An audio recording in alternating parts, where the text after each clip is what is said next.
তো বন্ধুরা, আজকে তোমাদের সঙ্গে একটা নতুন জিনিস রান্না করে দেখাবো। তো চলো, এই যে দেখতে পাচ্ছ, এই আমটা কিভাবে আমি রান্না করেছি, মানে আমের চাটনিটা, তো সেটাই তোমাদের সঙ্গে এখন আমি শেয়ার করব। তো বন্ধুরা, এত আম কিনেছিলাম চাটনি খাবো বলে, ফ্রিজে ছিল, তো পাক ধরে গেল, কি করব। তা এমন একটা জিনিস রান্না করবো, দেখো নতুনত্ব কি জিনিস বলো তো। এই দেখো, আমগুলোকে আমার মাকে দিয়ে ছাড়িয়ে নিয়েছি, সব পেকেই গেছে, কিন্তু খাওয়া যাবে না, টক লাগবে। তাই দেখো, সর্ষে ফোড়নে দিয়ে দিলাম, হয়ে গেছে ঘাটা। এই যে আমগুলোকে ছেড়ে দিলাম, আর এর সঙ্গে দেব পরিমাণ মতো লবণ দিয়ে দেবো, আর একটু হলুদ দিয়ে দেবো, আর দেবো বন্ধুরা এই দেখো চিনি দিয়ে দেবো, ওই আন্দাজ মতো একটু মিষ্টি হবে, ব্যাস। এইটুকু হচ্ছে চিনি।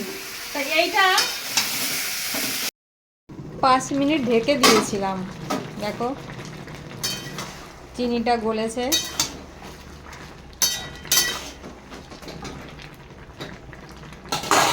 আবার 5 মিনিট ঢেকে দেবো, আমটা পুরো গলে নামুক।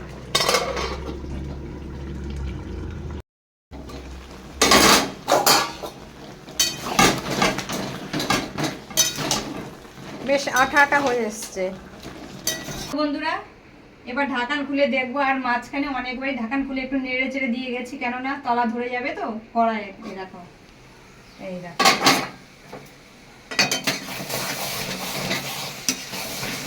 আটির থেকে আমগুলো এখন ছেড়ে গেছে।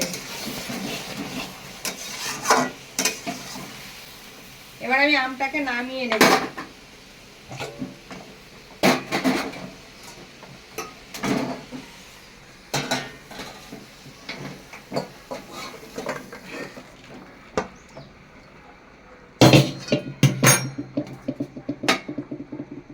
দেখো বন্ধুরা, হয়ে গেল আমার আম পাকা শুকনো।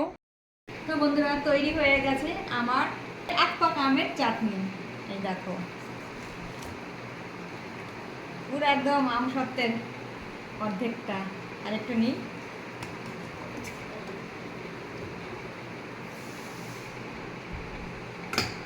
এবার খেয়ে বলবো বন্ধুরা কেমন হয়েছে।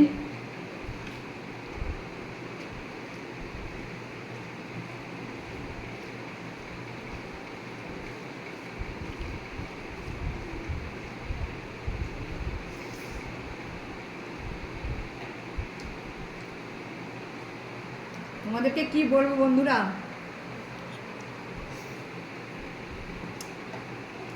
অপূর্ব অপূর্ব, জাস্ট ফাটাফাটি, এত সুন্দর হয়েছে খেতে। তোমরা একদিন এইভাবে রেঁধে খাবে, দেবে, দারুণ দারুণ লাগে খেতে।